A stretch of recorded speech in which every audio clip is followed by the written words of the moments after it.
Good afternoon, I'm Daphne Papadopoulou and this is the main news in Greece on Thursday. Prime Minister Kyriakos Mitsotakis said before an EU leaders summit today that the bloc must play a bigger role in finding billions of euros from member states to pay for increased military spending. Mitsotakis told Politico he would use the meeting in Brussels to call for the bloc to go further at an inflection point where we realize we need to take more ownership over European defence and support EU-wide borrowing for common projects.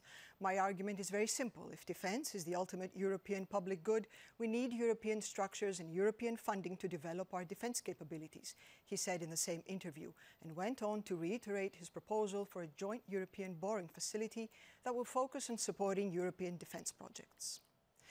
In other news, a forensic report showed that the death of a teenage girl outside a nightclub in downtown Athens early Sunday morning was caused by pulmonary edema. The 16-year-old girl was celebrating a friend's birthday at a venue on the Keleon Street in the Gazi district and had consumed alcohol when she started feeling unwell and stepped outside.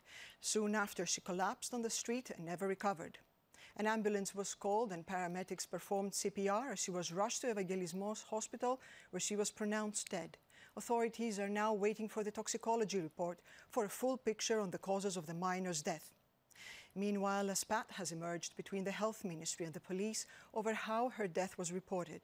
Police said the death was reported by the teen's father and not by the hospital, as the protocol dictates, while the ministry insists that the hospital followed protocol. And the funeral of singer-songwriter Dionysis Avopoulos, who died last Tuesday at the age of 81, will be held on Saturday at the metropolis of Athens at 1 p.m. The burial will follow at the First Cemetery of Athens, according to the late songwriter's family. For those who wish to bid him farewell, his body will lie in state at the chapel of the metropolis of Athens on Saturday morning from 8:30 to 11:30 a.m. Now, troops started rehearsing on the outskirts of Thessaloniki this morning ahead of the military parade that will be held in the northern port city next Tuesday, marking Ochi Day, the anniversary of Greece's opposition to an Italian ultimatum on October 28, 1940, and its entry into World War II.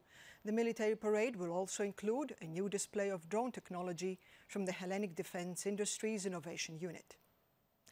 And the European Public Prosecutor's Office has charged 37 people arrested yesterday over their alleged involvement in an EU agricultural subsidy fraud ring with membership of a criminal organization, fraud related to grants, embezzlement of false certificates and money laundering. The suspects were brought before a European investigative magistrate, where they were expected to be granted extra time to prepare their defense. Authorities estimate that the financial damage caused to the interest of the EU and the Greek state amount to at least 5 million euros, what is expected to exceed 10 million after the full audit. And finally, clocks in Greece are going back 1 hour this Sunday, October 26, as the country transitions to standard time from summer daylight savings.